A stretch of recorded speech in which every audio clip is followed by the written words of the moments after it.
हम लोगों ने पिछली क्लास में मध्य प्रदेश में लोकायुक्त के विकास, उनकी नियुक्ति और योग्यता के संदर्भ में चर्चा की थी। चूंकि लोकायुक्त को हम यहाँ पर भ्रष्टाचार को दूर करने के संबंध में अध्ययन कर रहे हैं। इससे पहले लोकपाल के बारे में हमने पढ़ा और लोकपाल और लोकायुक्त एक्ट में जब हम चर्चा करते हैं तो वहाँ पर केंद्रीय स्तर पर लोकपाल और राज्य स्तर पर लोकायुक्त की बात आती है। तो भ्रष्टाचार को कम करने में या दूर करने में राज्यों में लोकायुक्त की भूमिका क्या है, उसी संदर्भ में हम बात कर रहे हैं। तो लोकायुक्त की नियुक्ति के बारे में हम लोग जान चुके हैं। इसके अलावा लोकायुक्त की नियुक्ति के लिए जो योग्यता होनी चाहिए वो भी हमें पता है। अब आज हम ये देखना चाहेंगे कि लोकायुक्त का जुरिस्डिक्शन एंड पावर्स क्या है। तो पहली चीज तो इसके जुरिस्डिक्शन और पावर देखेंगे। इसके अलावा ये देखेंगे कि ये इंक्वायरी करने का इनको जो पावर है वो किस तरह का है, और साथ ही साथ इनकी रिपोर्ट, और साथ ही साथ ये भी देखेंगे कि इनको इनके पद से हटाने के लिए किस तरह की का प्रावधान किया गया है। और ये सारी चर्चा हम लोग मध्य प्रदेश के लोकायुक्त के संदर्भ में कर रहे हैं। इसके अलावा इस क्लास में हम ये भी देखना चाहेंगे कि मध्य प्रदेश के वर्तमान में जो लोकायुक्त संगठन है उनमें प्रमुख पदों पर कौन कौन है। तो इस पे सबसे पहले चर्चा करते हुए इसके जुरिस्डिक्शन वाले हिस्से पे चलते हैं। हाँ, एक चीज हम आप लोगों से रिक्वेस्ट करेंगे, अगर आपने लोकायुक्त का पिछला वीडियो नहीं देखा है तो उसे जरूर देखिए, क्योंकि उसमें लोकायुक्त संस्था के विकास के बारे में बताया गया है और लोकपाल संस्था के बारे में और लोकपाल और लोकायुक्त एक्ट 2013 के बारे में भी विस्तृत चर्चा जो है पिछली कुछ क्लासेस में की गई है। तो आप चैनल को सब्सक्राइब करिए और कमेंट और शेयर भी जरूर करिए और लाइक भी कीजिए, जिससे कि हमें आप लोगों का मोटिवेशन मिलता रहे और इसी तरह के शानदार वीडियोज हम आप तक पहुंचाते रहें और आपकी तैयारी को हम और मजबूती प्रदान कर सकें, जिससे कि जब आप प्रीलिम्स में बैठे या मेंस में जाएं या किसी भी कॉम्पिटिटिव एग्जाम में जाएं तो आप हमारे इन वीडियोस लेक्चर का लाभ उठा सकें। हाँ, कभी कभी ये बात जरूर आती है कि कुछ लोग जो हैं वो नोट्स के बारे में या कुछ उनके मन में रहता है तो वो पूछते हैं। तो मैं आप लोगों को एक सलाह देना चाहता हूं कि देखिए, आप लोग नोट्स इत्यादि के बारे में परेशान मत होइए। ये जो हमारे लेक्चर हैं, अगर आप उन्हें ध्यान से सुने और जो चीजें मैं आपको इस बोर्ड के माध्यम से आपके पास तक पहुंचा रहा हूं उसको जरा आप नोटिंग कर लीजिए, वो नोट्स आपका तैयार हो जाएगा। यानी कि ये अपने आप में एक नोट्स है, क्योंकि इसमें इधर उधर की कोई बातें नहीं होती। जो सटीक परीक्षा के दृष्टिकोण से महत्वपूर्ण होती है वही बात हम आपको बताते हैं और यही हमारा प्रयास है कि आप तक सही चीज पहुंचे जिसका लाभ आपको मिल सके। तो मैं अब आज लोकायुक्त के टॉपिक पर शुरुआत करता हूं, जिसमें हम सबसे पहले आपसे बात करेंगे कि लोकायुक्त का जुरिस्डिक्शन और उनके पावर्स क्या हैं। तो देखिए, लोकायुक्त जो है इनके एक्सक्लूसिव कुछ पावर्स दिए हुए हैं। The Lokayukta has exclusive jurisdiction to inquire into complaints against chief minister, deputy chief minister of state, leader of opposition and officer of the rank of additional secretary and secretary and above. The Up-Lokayukt is empowered to inquire into all other cases except those in which power vests exclusively with the Lokayukt. अब यहाँ पर जरा ध्यान से देखिए कि क्या बताया हमने। अगर संक्षेप में देखें तो लोकायुक्त और उप लोकायुक्त की जांच करने की शक्तियां राज्य के भीतर लगभग सभी पदों पर, यानी जितने भी लोक सेवक हैं उन सभी की जांच के बारे में लोकायुक्त और उप लोकायुक्त को पावर दिया गया है, लेकिन कुछ कुछ चीजों को छोड़ दिया गया है। तो यहाँ पर थोड़ा आपको ध्यान रखना पड़ेगा कि मध्य प्रदेश में लोकायुक्त की शक्ति कहां तक है। तो देखिए, चीफ मिनिस्टर यहां लिखा हुआ है, यानी मध्य प्रदेश के लोकायुक्त को पावर है कि वो चीफ मिनिस्टर के अगेंस्ट अगर करप्शन का कोई कंप्लेन आता है जांच कर सकते हैं। अगर राज्य में डिप्टी चीफ मिनिस्टर है, उप मुख्यमंत्री हैं, उनकी भी जांच कर सकते हैं। इसके अलावा लीडर ऑफ अपोजिशन, जो लेजिस्लेटिव असेंबली है, मध्य प्रदेश में लेजिस्लेटिव काउंसिल तो है नहीं, तो लेजिस्लेटिव असेंबली में जो लीडर ऑफ अपोजिशन है उनके खिलाफ अगर कोई करप्शन का मामला आता है तो वो भी जांच कर सकते हैं। And officer of the rank of additional secretary, secretary and above, जो एडिशनल सेक्रेटरी और सेक्रेटरी और अबव रैंक के जो अधिकारी हैं राज्य के भीतर, उनकी भी जांच एक्सक्लूसिवली लोकायुक्त करते हैं। अब ये चीज अलग से इसलिए बताया गया है क्योंकि इनकी जांच का जो दायरा है यानी लोकायुक्त के क्षेत्र में ही आता है, यहां पर उप लोकायुक्त जो है जांच नहीं कर सकते, तो इसलिए ये बात अलग से बताई गई है। अगर मैं ऐसे कॉमनली बोल दूं कि लोक सेवकों के बारे में की जांच कर सकते हैं लोकायुक्त उप लोकायुक्त, तो ये क्लियर नहीं हो पाएगा। तो इसीलिए हमने यहाँ पर, अब चूंकि ये बहुत लंबी चौड़ी भाषा में लिखा होता है क्योंकि ये पूरा एक्ट है, लोकायुक्त उप लोकायुक्त 1981 अधिनियम है पूरा ये, जिसमें अलग अलग सेक्शंस पे ये बातें बताई गई है, लेकिन संक्षेप में यहाँ पर आपको बताने का मैं प्रयास कर रहा हूँ इस एक्ट को। और ये एक्ट मैंने कल भी बताया था, कई बार इसमें अमेंडमेंट हुआ, 86 में हुआ, 95 में हुआ, 98 में हुआ, 2003 में हुआ, तो वो सब अमेंडमेंट भी इसमें इंक्लूड होते चले गए। यहाँ पर हम कंक्लूसिवली यानी कि एक पारिणामिक रूप से जो हमको दिखाई पड़ता है वो आपके सामने आ रहा है। तो एक चीज यहाँ पर क्लियर हो गया कि लोकायुक्त जो है ये chief minister, deputy chief minister, इसके अलावा लीडर ऑफ अपोजिशन और साथ ही साथ एडिशनल सेक्रेटरी और सेक्रेटरी से और इनके ऊपर के जो अधिकारी होते हैं इनकी जांच जो है ये करते हैं।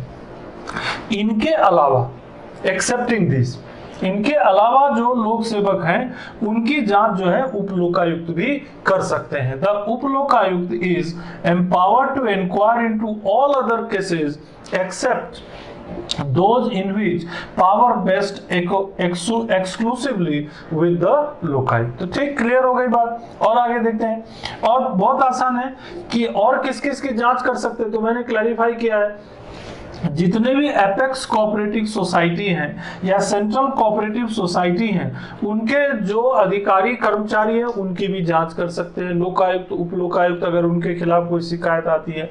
अगर राज्य सरकार की कोई कंपनी है, कोई यानी कि पब्लिक सेक्टर कोई कंपनी है जो राज्य सरकार द्वारा स्थापित की गई है उसकी भी जांच कर सकते हैं, ये कोई कंपनी है, कॉरपोरेशन है। और यहाँ तक कि जो लोकल अथॉरिटी है, लोकल अथॉरिटी, जब मैं इसके पहले पोर्शन पे बात कर रहा था पिछली क्लास में तो मैंने बताया था आपको कि एक शहर के नगर पालिका अध्यक्ष के खिलाफ भी लोकायुक्त को जब शिकायत मिली उन्होंने जांच की और जो है बहुत अधिक संपत्ति का उनको जानकारी मिली कि भाई बहुत सारा ये भ्रष्टाचार से इन्होंने संपत्ति इकट्ठा की हुई है।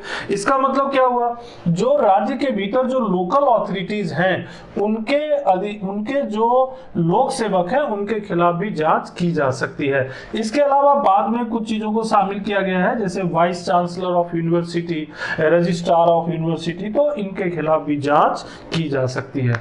तो आप मोटा मोटी तौर पर ये ध्यान रखिए कि राज्य के भीतर यानी मध्य प्रदेश में जितने भी लोक सेवक हैं, राज्य सरकार के अधिकारी हैं, वो सभी इनके जांच के दायरे में आते हैं। जितने भी कॉरपोरेशन है राज्य सरकार के, जितनी भी लोकल अथॉरिटीज हैं राज्य सरकार के भीतर, जो भी कोऑपरेटिव सोसाइटीज राज्य सरकार के भीतर हैं, ये सब लोकायुक्त और उप लोकायुक्त की जांच के दायरे में आएंगे। हाँ, एक्सक्लूसिवली जो मैंने बताया कि चीफ मिनिस्टर और साथ ही साथ लीडर ऑफ अपोजिशन और ये सेक्रेटरी और अंडर एडिशनल सेक्रेटरी लेवल के जो अधिकारी हैं उनके मामले में स्पेशली एक्सक्लूसिवली वो लोकायुक्त के जांच के दायरे में आते हैं। लेकिन कुल मिलाकर के ये सब संस्थाएं और ये सब जो अधिकारी कर्मचारी हैं सब लोकायुक्त के और उप लोकायुक्त के जांच के दायरे में आएंगे। अब कुछ ऐसे पद हैं जिनको अभी भी बाहर रखा गया है, जैसे देखिए members of the legislative assembly, जो विधायक लोग हैं इनको जो है ये स्पेशल पुलिस एस्टेब्लिशमेंट एक्ट के तहत इनकी जांच की जा सकती है, लेकिन स्पेशली इसको इस दायरे में नहीं रखा गया है, तो ये थोड़ा ध्यान रखना पड़ेगा।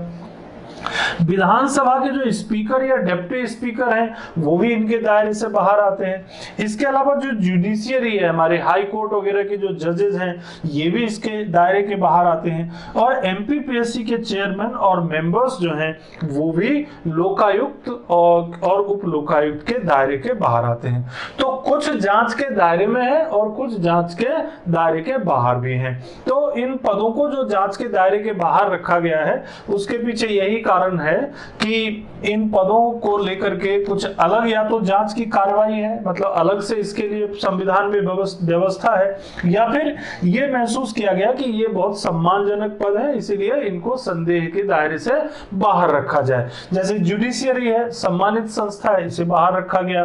लेकिन जहां जहां पर लगा, जब एक्ट बनाने वालों को लगा कि यहां पर शिकायत की संभावना बढ़ जाती है, करप्शन की संभावना बढ़ जाती है और इससे जनता में विश्वास कायम किया जा सकता है, अगर इनको जांच के दायरे में लाया जाए विश्वास कायम किया जा सकता है, तो वो लगभग सभी रखा गया है। तो मैं अगर दूसरे राज्यों से तुलना करेंगे आप, तो आपको दिखेगा कि मध्य प्रदेश में जो लोकायुक्त का अधिकार क्षेत्र है वो काफी व्यापक है, क्योंकि इसमें मुख्यमंत्री और नेता प्रतिपक्ष जो विधानसभा में है उनको भी इनके दायरे में रखा गया है। अब ये बात है कि कुछ ऐसे केसेस भी होते हैं जिनकी जांच which cannot be inquired by the Lokayukta और द उप लोकायुक्त। तो वो कौन से मामले होते हैं जिनकी जांच नहीं कर सकते? तो देखिए, एक तो वो मामले होते हैं जो कंप्लेन, मतलब कोई घटना घटी, मतलब करप्शन का कोई मामला हुआ लेकिन वो 5 साल से ज्यादा हो गया, मोर देन 5 years हो गया। अगर 5 साल से ज्यादा हो गया तो वो केस जो है लोकायुक्त या उप लोकायुक्त के जांच के दायरे में नहीं आएगा। यानी कि अगर लोकायुक्त या उप लोकायुक्त में कोई शिकायत करनी है करप्शन को लेकर के, तो वो घटना यानी वो करप्शन का मामला विद इन 5 years होना चाहिए। यानी जब वो करप्शन की घटना हुई और जब शिकायत की जा रही है, it should not be more than 5 years, वो 5 साल से ज्यादा नहीं होना चाहिए। तो यहां पर यह बात भी ध्यान रखना पड़ेगा। दूसरी चीज, 2 और ऐसे मामले होते हैं जिनको लोकायुक्त या उप लोकायुक्त मध्य प्रदेश अधिनियम 1981 और उसके बाद के अमेंडमेंट से बाहर रखा गया है। एक तो ये ऐसे लोक सेवक जिनके विरुद्ध already civil services inquiry act 1950 के तहत कार्यवाही चल रही है। मतलब ऐसे लोक सेवक, सच public servant against whom already the Civil Services Inquiry Act 1950 के तहत ऑलरेडी जांच चल रही है। तो अगर मान लीजिए उनके खिलाफ कोई शिकायत होती भी है तो मालूम है लोकायुक्त महोदय को कि भाई ऑलरेडी जांच हो ही रही है, इस मामले में हमें अभी शिकायत लेने की जरूरत नहीं है क्योंकि जांच चल रही है, चलने दीजिए, जब कोई मामला ऐसा आएगा तो वहां देखा जाएगा। और दूसरी चीज ये कि अगर किसी लोक सेवक के विरुद्ध कमीशन इंक्वायरी एक्ट 1952 के तहत कार्यवाही चल रही है, मान लीजिए किसी लोक सेवक के विरुद्ध कमीशन इंक्वायरी है। कमीशन इंक्वायरी एक्ट क्या होता है कि ऐसे कोई कमीशन बना के, राज्य सरकार ने कोई आयोग बना दिया, विधानसभा में प्रस्ताव पारित कर दिया कि भाई ये आयोग है और इस मामले की जांच करेंगे, इन अधिकारियों के खिलाफ या इन संस्थाओं में जो भ्रष्टाचार हुआ है उसकी जांच करेंगे। तो ऐसा कोई मामला है और वही मामला अगर लोकायुक्त के पास जाएगा, लोकायुक्त या उप लोकायुक्त संस्था के पास जाएगा, तो उसकी जांच नहीं करेंगे वो। क्यों? क्योंकि ऑलरेडी इस एक्ट में प्रावधान है कि ऐसे मामले जो 5 साल से ज्यादा पुराने हो गए हैं। दूसरा, ऐसे लोक सेवक जिनके विरुद्ध already civil services inquiry act 1950 के तहत कार्यवाही चल रही है, या फिर ऐसे लोक सेवक जिनके विरुद्ध कमीशन इंक्वायरी एक्ट 1952 के तहत कार्यवाही चल रही है, लोकायुक्त उप लोकायुक्त अधिनियम के तहत उनके खिलाफ जांच करने की जरूरत नहीं होगी। इस एक्ट में ये प्रावधान है। तो ये चीज भी आपको, लेकिन जब जांच करते हैं तो देखिए उनको कई तरह के पावर दिए गए हैं। मतलब ऑलरेडी जैसा पावर एक कोर्ट को दिया जाता है, एक न्यायालय को दिया जाता है, उसी तरह का पावर लोकायुक्त और उप लोकायुक्त को भी मिला हुआ है। Wasted powers in Lokayukta Upa Lokayukta is evidence act 1872 and criminal procedure act 1973। ये सब जो आप जानते हैं, जब भी कोई इंक्वायरी होती है कि जांच की जाती है, कोई भी इन्वेस्टिगेशन किया जाता है, तो उस इंक्वायरी करने वाली संस्था को ये सब पावर देना पड़ता है और ये सब पावर कोर्ट को मिला हुआ है ना, कि एविडेंस, अगर कोई चीज उनको लग रहा है कि भाई ये ये जो डॉक्यूमेंट है ये किसी मामले में जांच के लिए क्या बन सकता है, एक डॉक्यूमेंट बन सकता है, एक गवाह बन सकता है, तो उसको जो है प्रोटेक्ट करने के लिए ऑर्डर दे सकते हैं। इस एक्ट के तहत, एविडेंस एक्ट 1872 के तहत लोकायुक्त और उप लोकायुक्त को ये पावर है। इसी तरह प्रोसीजर एक्ट, जो क्रिमिनल प्रोसीजर एक्ट है, यानी अपराध की जो प्रक्रिया है, क्रिमिनल प्रोसीजर एक्ट जो है 1973, वो पावर भी उनमें वेस्ट है। तो इस तरह से लोकायुक्त और उप लोकायुक्त संस्था जो मध्य प्रदेश की है, उसको देखिए ये कोर्ट जैसा, एक न्यायालय जैसा पावर इनको दिया गया है। अब बात ये उठती है कि Lokayukta Upa Lokayukta proceedings are judicial proceedings, यानी जैसे न्यायिक कार्यवाही होती है वैसे ही ये जुडिशियल प्रोसीडिंग्स होती है, and deemed to be court within a meaning of contempt of court act 1971। ये मैंने शॉर्ट में लिखा है, लंबा चौड़ा एक्ट है ये, और इस एक्ट को संक्षेप में करके मैंने यहाँ बताने का प्रयास किया है। तो मैंने जैसा मैंने बताया कि आप हमारी बातों को ध्यान से सुनिए और उसको आप कोशिश करिए कि आप उसको नोट कर सकें। अगर एक बार में क्लियर नहीं होता तो एक बार और उसको देख लीजिए, है ना, तो ऑटोमेटिकली आपको क्लियर हो जाएगा कि भाई क्या कहा गया, क्योंकि ये सब एक्ट वाले टॉपिक हैं, ये सब एक्ट वाले टॉपिक हैं, इसमें थोड़ा ध्यान देना पड़ता है, और एक्ट जो होते हैं वो थोड़े कॉम्प्लिकेटेड भी होते हैं। तो इसीलिए आपको घबराने की जरूरत नहीं कि ये क्या कह रहे हैं, आपको घबराने के बजाय आपको उसको थोड़ा रिपीट करना पड़ेगा, तो देखेंगे कि आपका जो नॉलेज लेवल है वो काफी अच्छा हो जाएगा। क्योंकि ये सब वो टॉपिक है जो जनरली लोग पढ़ते ही नहीं है, और पढ़ने की कोशिश भी करते हैं तो समझ में नहीं आता, छोड़ देते हैं। हम यहाँ पर कोशिश कर रहे हैं कि आपके काम को थोड़ा सरल भाषा में आप तक पहुंचाया जाए, और इसी कोशिश में हम आपसे ये बात कह रहे हैं। तो यहाँ पर देखिए क्या बोला हमने कि ये जो लोकायुक्त और उप लोकायुक्त की जो प्रोसीडिंग्स होती हैं, ये जुडिशियल प्रोसीडिंग्स होती हैं, मतलब न्यायिक प्रक्रिया के तहत ये पूरी कार्रवाई की जाती है। और न्यायिक प्रक्रिया के तहत कार्रवाई होती है, तो अगर मान लीजिए लोकायुक्त या उप लोकायुक्त की कार्यवाही को कोई अगर आलोचना करेगा, उसको अगर क्रिटिसाइज करेगा या उसके खिलाफ कुछ बोलेगा, तो देखिए कार्यवाही हो सकती है उसके against. Contempt of court act 1971 का पावर भी बेस्ट है उसमें। कंटेम्प्ट ऑफ कोर्ट यानी कोर्ट जैसी, न्यायपालिका जैसी पावर इनको दिया गया है। अब समझ गए आप कि इंक्वायरी करने का इनको पावर दिया गया है। इसके अलावा मध्य प्रदेश के विभिन्न लोक सेवकों की, यानी कि chief minister, deputy chief minister, नेता प्रतिपक्ष तक के अधिकारियों, मंत्रियों के विरुद्ध इनको जो है जांच करने का अधिकार है। मंत्री तो जितने हैं वो रहेंगे ही रहेंगे, साथ में मंत्री और यानी कि चीफ मिनिस्टर और डिप्टी चीफ मिनिस्टर की जांच भी ये कर सकते हैं। मध्य प्रदेश में ये पावर लोकायुक्त को प्राप्त है।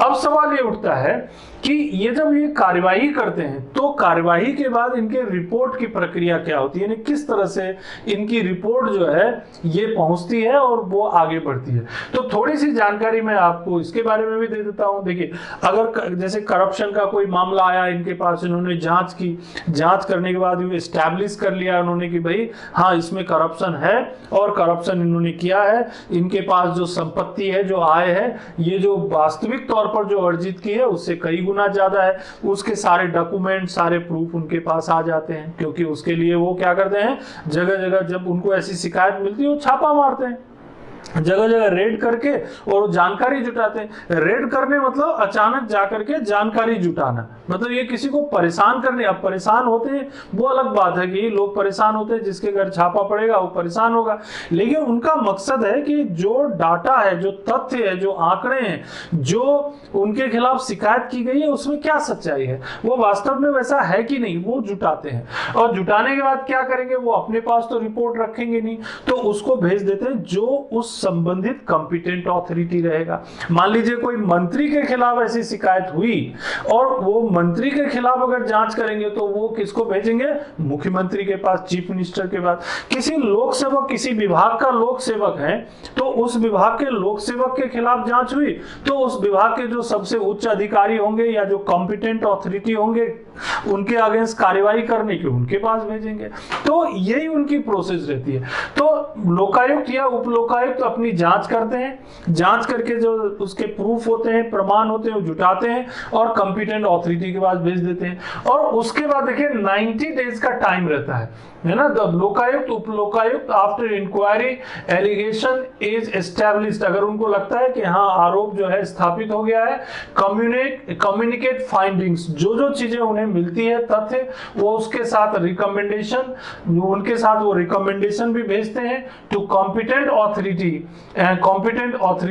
और the competent authority action taken in 90 days, 90 दिनों का समय। अब इस बीच में थोड़ी सी मैंने जानकारी को थोड़ी छोटी कर दी है, इसको लैंग्वेज को, तो आप इसको ऐसे समझ लीजिए कि 90 दिनों के भीतर वो पूरी चीजें कार्यवाही करके कि हमने ये कार्यवाही की, उस अधिकारी के खिलाफ हमने ऐसा किया, उसको सस्पेंड किया, बाहर किया, या उसकी जो जो उन्होंने रिकमेंड किया लोकायुक्त महोदय ने, वो सब हमने कार्य किया, उसको एक तथ्य के साथ लगा करके विद इन 90 डेज कहां वापस आ जाता है, लोकायुक्त महोदय के पास।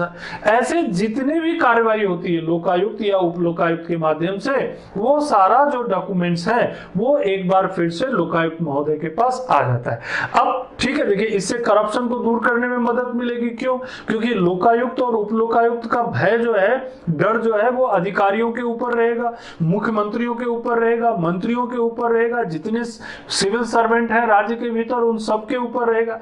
अब ये सारे जो रिपोर्ट्स होती हैं, ये सारे रिपोर्ट लोकायुक्त के पास क्या हो जाते हैं, कलेक्ट हो जाते हैं, और वो रिपोर्ट जो है वो क्या करते हैं, पूरा करेक्ट। अब वो रिपोर्ट दो तरह के होते हैं। कभी कभी क्या होता है, एक तो स्पेशल रिपोर्ट बनाना पड़ता है जिसपे तुरंत राज्यपाल को वो रिपोर्ट भेजना होता है, स्पेशल रिपोर्ट, और दूसरा होता है जो एनुअल रिपोर्ट, यानी साल भर में जितनी भी कार्यवाही हुई वो सारी कार्यवाही की रिपोर्ट तैयार करके गवर्नर के पास भेज देते हैं।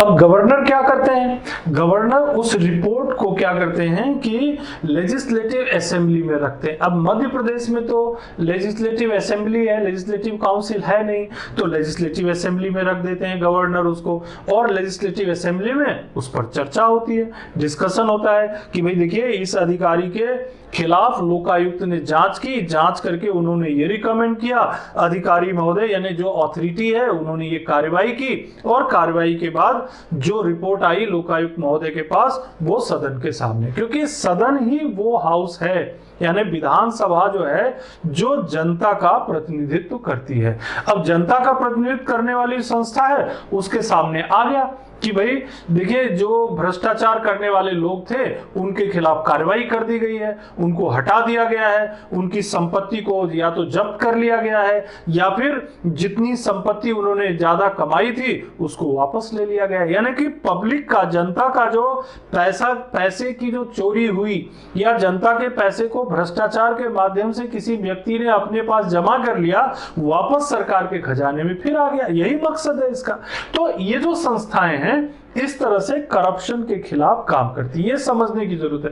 खाली ये रटने की बात नहीं है कि हमने लोकायुक्त की नियुक्ति पढ़ ली, हमने लोकायुक्त की योग्यता पढ़ ली, हमने लोकायुक्त का रिपोर्ट पढ़ लिया, आखिर ये सब कर क्यों रहे हैं, ये चीज जहन में समझना बहुत जरूरी है कि ये इसलिए कर रहे हैं क्योंकि एक घुमा फिरा करके लोकायुक्त जो भी कार्रवाई कर रहे हैं उससे चोट पड़ रहा है करप्शन के ऊपर, जिससे कि अधिकारियों के ऊपर, मंत्रियों के ऊपर, यहां तक कि मध्य प्रदेश में मुख्यमंत्री के ऊपर भी ये दबाव है कि अगर किसी भी तरह से उनके हाथों से करप्शन हुआ तो वो लोकायुक्त के दायरे से बाहर नहीं है और उनके खिलाफ कार्रवाई हो सकती है, लोकायुक्त जांच कर सकते हैं। तो ये रिपोर्ट के बारे में आप समझ में आ गया कि रिपोर्ट किस तरह से बनेगी।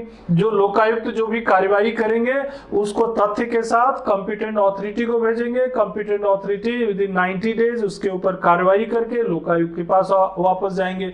जितनी भी रिपोर्ट साल भर में इस तरह से तैयार होगी, लोकायुक्त और उप लोकायुक्त संगठन इस रिपोर्ट को राज्यपाल के पास भेजेंगे। हाँ, कभी कभी मैंने ये बोला कि स्पेशल रिपोर्ट बनानी पड़ती, कोई बहुत गंभीर मामला आ गया, कोई बहुत स्पेशल मामला आ गया तो उसको लेकर के स्पेशल रिपोर्ट बीच में बनाना पड़ सकता है, मतलब उसके लिए 1 साल का इंतजार नहीं करना है।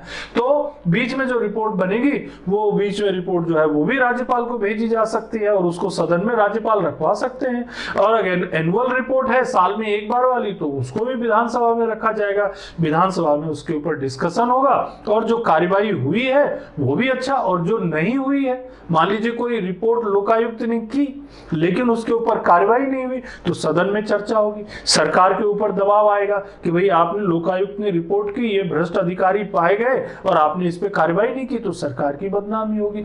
तो इस तरह से करप्शन के खिलाफ लड़ाई में लोकायुक्त की महत्वपूर्ण भूमिका जो है इसमें हो सकती है। कुछ ऐसी भी चीजें रहती हैं, जैसे यहाँ पर जैसे आपको मान लीजिए शिकायत करना है, आपको किसी के खिलाफ शिकायत करना, तो शिकायत कैसे करेंगे, क्या रहेगा तरीका? तो देखिए, अगर आपको किसी ऐसे अधिकारी या मंत्री के खिलाफ शिकायत करना है जो अल्टीमेटली मुख्यमंत्री जिसके लिए रिस्पॉन्सिबल है, यानी कि वो ऊंचे पद, यानी जैसे मंत्री के खिलाफ शिकायत करना है। अब मंत्री के लिए फॉर मिनिस्टर्स कॉम्पिटेंट ऑथोरिटी कौन होंगे? मुख्यमंत्री होंगे, चीफ मिनिस्टर होंगे। तो वहां पर अगर आपको शिकायत करना है तो एक फॉर्म रहता है इसका, यानी कि जो लोकायुक्त अधिनियम 1981 मध्य प्रदेश का है उसमें एक फॉर्म रहता है और एक एफिडेविट रहता है। वो फॉर्म और एफिडेविट भरना पड़ता है और साथ ही 25 रुपए डिपॉजिट करना पड़ता है। 25 रुपीज का डिपॉजिट होता है। कब? हर केस में नहीं, ऐसे केसेस के लिए जिनमें कॉम्पिटेंट ऑथोरिटी चीफ मिनिस्टर है, जिनमें कॉम्पिटेंट ऑथोरिटी चीफ मिनिस्टर है, ऐसे केसेस में एक तो एफिडेविट लगाना पड़ता है, दूसरा 25 रुपए की डिपॉजिट मनी जमा करनी पड़ती है और जो फॉर्म है वो तो भरना ही पड़ता है कि हम आरोप लगाना चाहते हैं, इस मंत्री के खिलाफ लगाना चाहते हैं, तो ये एक प्रावधान रहता है। लेकिन अगर सामान्य लोक सेवक के खिलाफ आपको शिकायत करनी है भ्रष्टाचार के खिलाफ, तो आपको डिपॉजिट मनी की जरूरत नहीं होगी और एफिडेविट भी नहीं लगाना है, यानी शपथ भी देने की जरूरत नहीं है और 25 रुपए की डिपॉजिट मनी भी आपको लगाने की जरूरत नहीं होगी। अगर आप केवल कोई सामान्य लोक सेवक, यानी जिसके लिए चीफ मिनिस्टर रिस्पॉन्सिबल डायरेक्टली नहीं है, ऐसे लोक सेवकों के विरुद्ध अगर शिकायत करनी है तो आप केवल वो फॉर्म भर करके without deposit money, without affidavit भी लोकायुक्त संस्था में आप शिकायत कर सकते हैं। तो ये भी हो गया। अब आप सोचेंगे कि भाई ये लोकायुक्त संस्था के बारे में सब चीज हमें पता तो चल गया है, नियुक्ति कैसे होती है, उनकी रिपोर्ट कैसे उनको विधानसभा में लाया जाता है, इसके अलावा इंक्वायरी करने का उनको क्या पावर दिया गया है, उनके जुरिस्डिक्शन में कौन कौन है, ये सब बात आपको पता चल गया। अब आप जानना चाहेंगे कि आखिर वो शपथ लेते हैं किसके समक्ष? राज्यपाल के समक्ष। या मान लीजिए राज्यपाल नहीं है किसी कारणवश, तो राज्यपाल द्वारा नियुक्त जो भी व्यक्ति होंगे उनके समक्ष शपथ लेंगे लोकायुक्त, उप लोकायुक्त। और बचा रिमूवल। तो रिमूवल कैसे होता है? तो लोकायुक्त के रिमूवल का प्रावधान ये है कि अगर उनके खिलाफ कोई आरोप आता है, कोई ऐसा आरोप आता है जो कि उनके मिसबिहेवियर या इनकैपेसिटी का है, तो पहले तो ये प्रूव्ड होना चाहिए, मतलब इसकी जांच होगी और जांच होने के बाद विधानसभा के दोनों सदनों में, in the both houses of the, दोनों सदन, मध्य प्रदेश में है तो दोनों सदन होगा ही नहीं, मध्य प्रदेश में तो केवल लेजिस्लेटिव असेंबली है। तो मध्य प्रदेश में अगर आप बात कर रहे हैं तो 2/3 मेजोरिटी से वो प्रपोजल पारित होना चाहिए, यानी कि जो आरोप लगाए गए हैं, जो मिसबिहेवियर है, इनकैपेसिटी का है, तो वो 2/3 मेजोरिटी से पारित कर दीजिए। 2/3 मेजोरिटी से पारित हो गया, लेजिस्लेटिव असेंबली में राज्यपाल के पास जाएगा, राज्यपाल जो लोकायुक्त को हटाने का जो है ऑर्डर जारी कर सकते हैं। तो इस तरह से लोकपाल को misbehaviour and incapacity on the basis of the proved incapacity and misbehavior passing in 2/3 majority in legislative assembly, the governor can remove from his post। तो इस तरह से लोकायुक्त को हटाने का प्रावधान भी यहां पर किया गया है। अब ये लोकायुक्त और उप लोकायुक्त अधिनियम मध्य प्रदेश के संदर्भ में जब हम बात कर रहे हैं तो हमने एक शुरू में ही आपको बताया था कि मध्य प्रदेश में लोकायुक्त और उप लोकायुक्त संस्था की जो स्थापना हुई थी, वो स्थापना एक administrative reform commission of MP 1969 Narsingh Rao Dikshit साहब की रिपोर्ट पे हुई थी, जिसमें उन्होंने ये बताया था कि जो स्टेट विजिलेंस कमीशन जो है उसकी जगह पर और प्रभावी संस्था स्टैट्यूटरी ऑर्गेनाइजेशन जो है बना करके मध्य प्रदेश में भ्रष्टाचार के खिलाफ लड़ाई को जारी रखनी चाहिए। अब देखिए, स्टेट विजिलेंस कमीशन तो लोकायुक्त के रूप में तब्दील हो गया, लेकिन डिस्ट्रिक्ट में भी तो डिस्ट्रिक्ट विजिलेंस कमेटी थी, उसका क्या हुआ? तो देखिए उसका उपाय यहाँ पर आया। सेक्शन 13A जो है, अगर आप जो लोकायुक्त और उप लोकायुक्त अधिनियम 1981 अगर आप पढ़ेंगे डिटेल में, तो वहां पर सेक्शन 13A में कुछ प्रावधान किया गया है। वहां पर डिस्ट्रिक्ट विजिलेंस कमेटी का प्रावधान था। डिस्ट्रिक्ट विजिलेंस कमेटी जो था उसी को इन्होंने क्या कर दिया, 2003 में जो अमेंडमेंट आया उसको चेंज करके कर दिया डिविजनल विजिलेंस कमेटी। ठीक, क्लियर हो गई? तो अब बहुत डिटेल में तो नहीं जाएंगे, लेकिन केवल इतनी जानकारी के लिए कि अगर मान लीजिए कभी आपसे पूछ लिया जाए कि भाई आप डिविजनल विजिलेंस कमेटी जानते हो, तो आप बता सकते हैं कि हाँ, डिविजनल विजिलेंस कमेटी जो है ये लोकायुक्त संस्था से ही जुड़ी हुई एक संस्था है, जो पहले डिस्ट्रिक्ट विजिलेंस कमेटी के रूप में जानी जाती थी, और 2003 में जो अमेंडमेंट आया उसके तहत इसे डिविजनल विजिलेंस कमेटी का नाम दिया गया। अब आपके मन में आएगा कि ये डिविजनल विजिलेंस कमेटी करती क्या है? तो देखिए, डिविजनल विजिलेंस कमेटी करती ये है कि जो लोकायुक्त या उप लोकायुक्त के पास बहुत से मामले आते हैं, कई बार जिलों से मामले आते हैं, तो कुछ मामले, कुछ इशू जो करप्शन से रिलेटेड होते हैं, ऐसे मामले होते हैं जो उनको लगता है, यानी लोकायुक्त महोदय को लगता है कि ये मामले जो हैं डिविजनल विजिलेंस कमेटी के पास भेज दिया जाए और उसकी जांच जो है, रिपोर्ट जो है, हमें बुला लिया जाए। तो कई बार डिविजनल विजिलेंस कमेटी के पास ऐसे मामलों की जांच के लिए प्रकरण को भेजा जाता है, और डिविजनल विजिलेंस कमेटी क्या करते हैं, उसकी पूरी जांच करके और वापस जो है लोकायुक्त महोदय के पास भेज देते हैं। तो ये इसका एक तरह से एक सपोर्टिंग हैंड है। अब ये मन में आता है कि भाई इसमें होते कौन है? तो देखिए, ये 3 मेंबर कमेटी होती है। जो डिविजनल विजिलेंस कमेटी, जो पहले डिस्ट्रिक्ट विजिलेंस कमेटी थी, ये 3 मेंबर कमेटी होती है। इसमें 2 मेंबर जो रहते हैं, 2 टोटल 3 मेंबर होते हैं। इसमें जो सबसे प्रमुख मेंबर होते हैं, यानी कि जो इसके चेयरमैन भी होते हैं, वो चेयरमैन जो होते हैं वो जुडिशियल मेंबर होते हैं, वो जुडिशियल व्यक्ति होते हैं, रिटायर्ड सिविल जज हो सकते हैं। तो वही चीज मैंने यहां पर बताया है कि the state government may by notification in the official gazette constitute A district vigilance committee. ये डिस्ट्रिक्ट विजिलेंस कमेटी पहले जब शुरू में लोकायुक्त एक्ट आया था 1981 में, और उसके बाद 1995 में भी ये डिस्ट्रिक्ट विजिलेंस कमेटी के रूप में ही जाना जाता था, 1995 में खासकर, तो उसको चेंज किया था डिविजनल विजिलेंस कमेटी में। तो ये हो गया डिस्ट्रिक्ट विजिलेंस कमेटी। अब district vigilance committee consisting of 3 members, 3 सदस्य होंगे।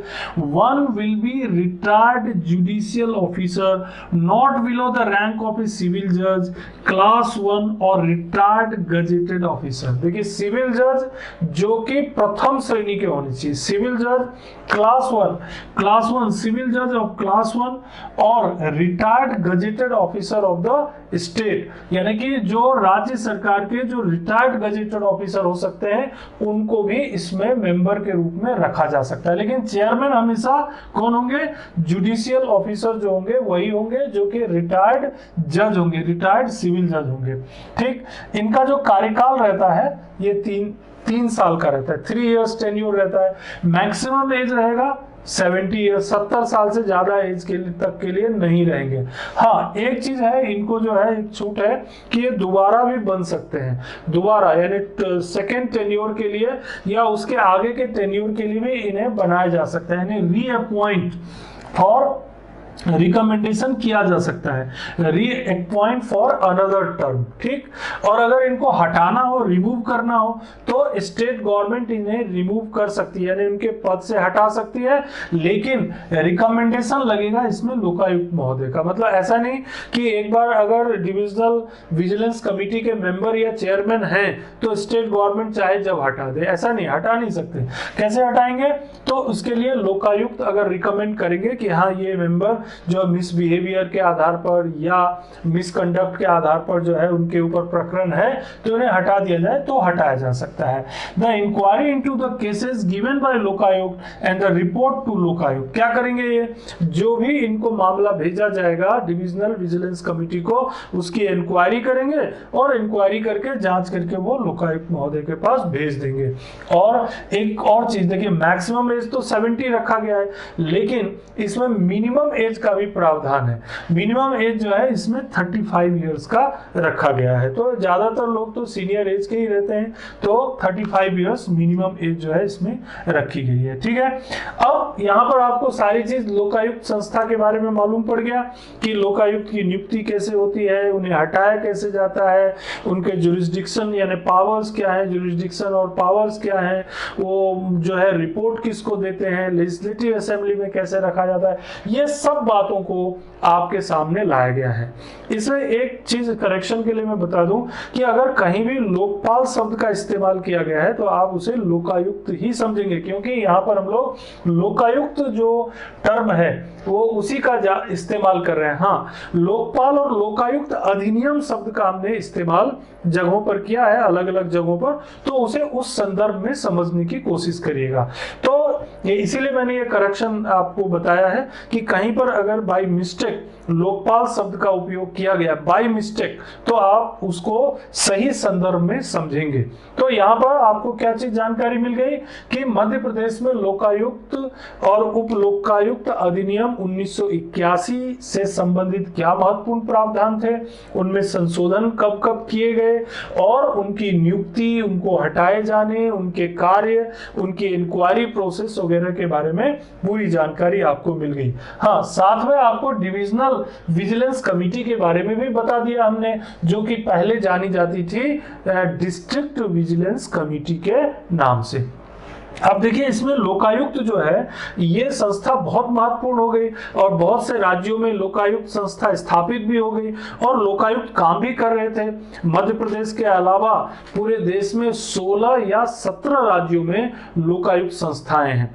इसको लेकर के समय समय पर कॉन्फ्रेंसेस भी होते हैं। तो एक कॉन्फ्रेंस जो है, मैं उसका यहाँ पर जिक्र करता हूँ, जो कि नवंबर 2012 में ये 11th all India Lokayukta conference के नाम से जाना जाता है। इसमें लोकायुक्तों ने अलग अलग सेशन हुआ इनका और उसमें उन्होंने जो सरकारें थी उनको कुछ सुधार करने के लिए कहा कि अगर आप ये रिफॉर्म करते हो तो इससे हमें भ्रष्टाचार को दूर करने में और अधिक मदद मिलेगी।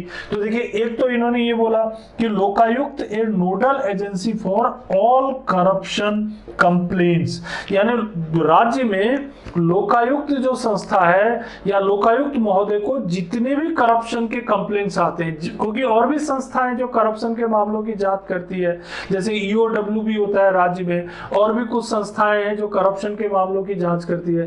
तो इन्होंने ये कहा कि जितनी भी संस्थाएं हैं उनके लिए एक नोडल एजेंसी, एक ऐसी एजेंसी जो उन सब पर निगरानी रखे, वो लोकायुक्त संस्था को बनाया जाना चाहिए कि वो लोग जो करप्शन को रोकने के काम कर रहे हैं उसमें और तेजी और प्रामाणिकता लाई जा सके। तो ये 2012 के जो कॉन्फ्रेंस हुआ था लोकायुक्त सम्मेलन, जिसमें 16 लोकायुक्तों ने भाग लिया था, उसमें ये बात निकल के आई थी। दूसरी चीज उन्होंने ये कहा, accord Lokayukta jurisdiction over state level probe agency, राज्य स्तर पर जितनी भी भ्रष्टाचार से संबंधित खोजबीन करने वाली एजेंसी है उन सबको जो है किससे लिंक कर दिया जाना चाहिए या किसके जुरिस्डिक्शन में ले आना चाहिए, तो लोकायुक्त महोदय के जुरिस्डिक्शन में ले आना चाहिए। कि अगर कोई भी एजेंसी भ्रष्टाचार के लिए काम कर रही है तो वो उनके लोकायुक्त के जुरिस्डिक्शन में होंगे। तो लोकायुक्त एक व्यापक एजेंसी है करप्शन के विरुद्ध, तो वो और ताकतवर हो जाएगी और उन इन्वेस्टिगेटिंग एजेंसी के ऊपर भी ये दबाव रहेगा कि वो जो इंक्वायरी है या इन्वेस्टिगेशन है वो निश्चित समय के भीतर करें और करप्ट जो अधिकारी हैं, जो मंत्री हैं, उन सब के खिलाफ सही कार्यवाही हो सके। तो ये भी इन्होंने अपने इस रिकमेंडेशन में कहा। तीसरी बात यह है कि Lokayukta administrative and financial autonomy की बात करते हैं। लोकायुक्त कॉन्फ्रेंस में ये बात उभर के आई कि लोकायुक्तों को ज्यादातर राज्यों में जो प्रशासनिक जो अधिकारी हैं या कर्मचारी हैं उनके लिए राज्य सरकार पर निर्भर रहना पड़ता है। दूसरा, फाइनेंशियल ऑटोनॉमी भी नहीं है, क्योंकि वित्त के लिए उनको राज्य सरकार पर निर्भर रहना पड़ता है। तो एक तो अधिकारी और कर्मचारी राज्यों से लेना पड़ेगा, दूसरा जो फाइनेंशियल यानी जो वित्तीय जो उनके जो खर्चे हैं वो भी राज्य सरकार पर निर्भर है। तो फिर लोकायुक्त तो स्वतंत्रता पूर्वक काम करने में दिक्कत आती है। तो इसीलिए इनको जो है फाइनेंशियल ऑटोनॉमी और एडमिनिस्ट्रेटिव ऑटोनॉमी बनाया जाए, यानी इनके पास खुद की इन्वेस्टिगेशन एजेंसी हो, खुद के पास पुलिस विंग हो, खुद के पास जो जांच करने के लिए टेक्निकल विंग हो, और साथ ही साथ इनका जो फाइनेंशियल जो व्यवस्था है, जो वित्तीय प्रावधान है, वो राज्य सरकार पर ज्यादा निर्भर न हो। तो क्या करना होगा, जैसे राष्ट्रपति का वेतन या सीएजी का वेतन या हमारे जो न्यायपालिका के जो जजेस के वेतन कहाँ रहते हैं, भारत की संचित निधि पर निर्भर रहते हैं। ऐसे ही राज्यों की भी संचित निधि होती है, यानी कंसोलिडेटेड फंड होता है। तो अगर इनके लोकायुक्तों के वेतन भत्ते और सुविधाओं को अगर लोकायुक्त, उपलोकायुक्त या उनके कार्यालय के जो अधिकारी कर्मचारी हैं वो अगर संचित निधि पे यानी चार्ज कर दिया जाए, यानी कि लोकायुक्तों के वेतन लोकायुक्त, उपलोकायुक्त या उनका जो कार्यालय है उनके वेतन भत्ते या खर्चों का की जो व्यवस्था है अगर मध्य प्रदेश राज्य की संचित कंसोलिडेटेड फंड पर भारित कर दिया जाए तो इससे इनकी ऑटोनॉमी बढ़ जाएगी। तो ये चीज भी इसमें जो है की जा सकती है सुधार के लिए। वैसे ये बात जो है 2012 के लोकायुक्त सम्मेलन में उठी थी, तो सभी राज्यों के लोकायुक्तों का एक सम्मिलित प्रस्ताव था। एक और चीज जो इन्होंने वहां रखी वो ये कि आजकल बहुत सारे एनजीओज काम करते हैं, नॉन गवर्नमेंटल ऑर्गेनाइजेशन। तो वो जो नॉन गवर्नमेंटल ऑर्गेनाइजेशन काम करते हैं उसमें कई एनजीओज रहते हैं जिसमें राज्य सरकार पैसा देती है। तो ऐसे एनजीओ जो राज्य सरकार की मदद या सरकारी खजाने की मदद से चलते हैं वो भी क्यों ना लोकायुक्त, उपलोकायुक्त के दायरे में आ जाए, तो इससे भी करप्शन को कम करने में मदद मिलेगी।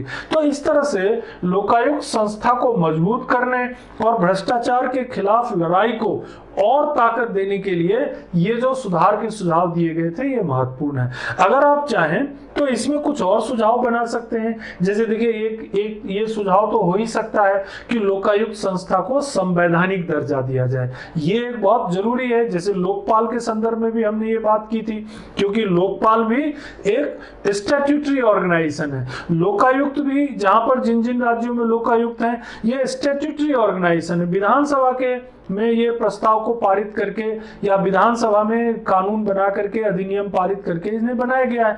तो अगर लोकपाल संस्था या लोकायुक्त संस्था को संविधान में, इनको कॉन्स्टिट्यूशन में जगह दिया जाए तो ये और मजबूत संस्था बन जाएगी। और ये जो संस्था है, जैसे लोकायुक्त संस्था है, ये भ्रष्टाचार के खिलाफ लड़ाई में और मजबूती से काम कर सकेगी।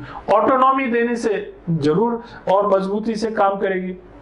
और वो संस्थाएं जैसे एनजीओ वगैरह हैं, या मान लीजिए जुडिशियरी है, या मान लीजिए लोक सेवा आयोग के अध्यक्ष सदस्य, अगर, क्योंकि कई राज्यों में लोक सेवा आयोग के अध्यक्ष और सदस्यों के ऊपर भी आरोप लगते रहते हैं करप्शन के, तो इसीलिए कई संस्थाओं ने यह भी सुझाव दिया कि अगर लोक सेवा आयोगों को भी अगर इनके दायरे में यानी लोकायुक्त के दायरे में लाया जाए तो हो सकता है कि करप्शन को कम करने में हमें मदद मिलेगी।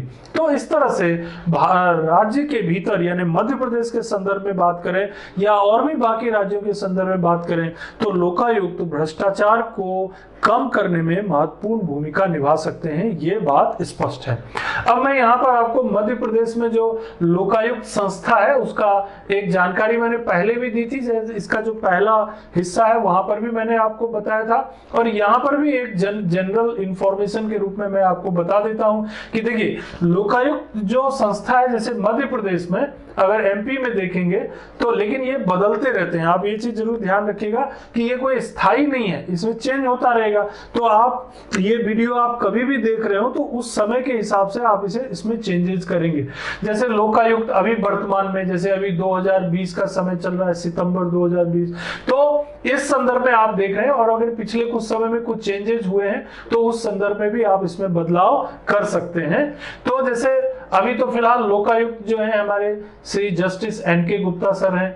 उप लोकायुक्त 2 हैं, मध्य प्रदेश में 2 उप लोकायुक्त हैं, यूसी माहेश्वरी सर हैं और एस.के. पालो सर हैं। ये 2 उप लोकायुक्त हैं। इसके अलावा एक सेक्रेटरी जो है मतलब राज्य सरकार की तरफ से होते हैं, ये इनकी नियुक्ति होती है लोकायुक्त संस्था में, डॉक्टर अरुणा गुप्ता है। ये जो है डॉक्टर अरुणा गुप्ता, ये सेक्रेटरी महोदया हैं। लीगल एडवाइजर में देखिए ये 4-5 लोग हैं, आर.के.एस. गुप्ता एंड जसवीर कुमार शासन, इसके अलावा अवधेश गुप्ता, मधुसूदन मिश्रा और बी.के. निगम, ये लीगल एडवाइजर है। क्योंकि लोकायुक्त उप लोकायुक्त महोदय को जहां भी लीगल एडवाइस की जरूरत होती है तो वहां पर ये इनकी मदद करते हैं। डिप्टी सेक्रेटरी के रूप में रानी पासी महोदया हैं जो काम कर रही है यहाँ पर। स्पेशल पुलिस एस्टेब्लिशमेंट, ये भी एक अलग संस्था है। जैसे देखिए आप इसमें जो है संजय राणा एक आईपीएस है, आईपीएस महोदय, श्री पवन जैन, और एक तीसरी जो पोस्ट है स्पेशल पुलिस एस्टेब्लिशमेंट, ये वैकेंट है। यानी पुलिस संस्था भी इनके पास है, लीगल संस्था यानी लीगल एडवाइजर भी इनके पास है, प्रशासनिक मदद भी सेक्रेटरी डिप्टी सेक्रेटरी के रूप में इनको मिलता है, और साथ ही साथ एक टेक्निकल सेल भी है। जब हम आपको विजिलेंस कमीशन के बारे में बता रहे थे तो वहां भी आपको ध्यान होगा, वहां पर एक टेक्निकल सेल भी था, यानी कि तकनीकी रूप से, क्योंकि बहुत सारे काम जो होते हैं चाहे वो केंद्र सरकार के हो राज्य सरकार के हो, जैसे सड़क बनना है, पुल बनना है, या कोई भी ऐसा तकनीकी कार्य जिसमें करोड़ों रुपए राज्य सरकार के खर्च होते हैं, तो वहां पर जरूरत पड़ती है हमें इंजीनियर्स की। तो एक सेल इनके पास भी है जिसे चीफ इंजीनियर, जो इसमें है, मैंने एक नाम इसमें लिखा है, एन.एस. जौहरी सर है जो कि चीफ इंजीनियर जो है रूप में काम कर रहे हैं। तो यहाँ पर मेरा ये बताने का मकसद ये है कि देखिए लोकायुक्त संस्था एक बहुत बड़ी और व्यापक संस्था है जिनके पास टेक्निकल सेल है, स्पेशल पुलिस एस्टेब्लिशमेंट सेल है, इसके अलावा लीगल एडवाइजर सेल है, और खुद लोकायुक्त और उप लोकायुक्त महोदय खुद जुडिशियरी से आए हुए व्यक्ति हैं। तो और प्रशासन से में जो काम करने वाले लोग, सेक्रेटरी डिप्टी सेक्रेटरी के लोग हैं, वो रहते हैं। इसके अलावा अनेक निचले स्तर के पुलिस अधिकारी, कर्मचारी और प्रशासनिक कार्यों के लिए भी इनके कार्यालय में व्यक्तियों को डेप्यूट किया जाता है। तो इस तरह से मध्य प्रदेश में लोकायुक्त संस्था एक मजबूत संस्था के रूप में स्थापित है और भ्रष्टाचार को कम करने में इनकी महत्वपूर्ण भूमिका है। मैंने कुछ एग्जाम्पल के माध्यम से आपको शुरू में ही बताया था, कुछ आपको एग्जाम्पल में कि अलग अलग जगहों पर ये जो है छापे मारते हैं जहां भी उनको शिकायत मिलती है किसी अधिकारी के विरुद्ध, कर्मचारी के विरुद्ध, किसी मंत्री के विरुद्ध, मुख्यमंत्री के विरुद्ध, जो भी इनके जुरिस्डिक्शन में आता है उनके खिलाफ ये छापे मारते हैं, तथ्य जुटाते हैं। तथ्य जुटा करके जो उनके खिलाफ कार्यवाही करने के लिए, उन भ्रष्ट अधिकारियों कर्मचारियों के खिलाफ कार्यवाही करने के लिए कॉम्पिटेंट अथॉरिटी को भेजते हैं, और कॉम्पिटेंट अथॉरिटी उसके ऊपर कार्यवाही करके जो रिपोर्ट है वो लोकायुक्त के पास भेजते हैं। लोकायुक्त जो है अपनी एनुअल रिपोर्ट और बीच बीच में स्पेशल रिपोर्ट राज्यपाल को भेजते हैं, और राज्यपाल जो है इसे लेजिस्लेटिव असेंबली में रखते हैं। तो इस तरह से राज्य के भीतर भ्रष्टाचार को कम करने में लोकायुक्त संस्था की महत्वपूर्ण भूमिका है, यह बात यहाँ स्थापित हो जाती है। धन्यवाद।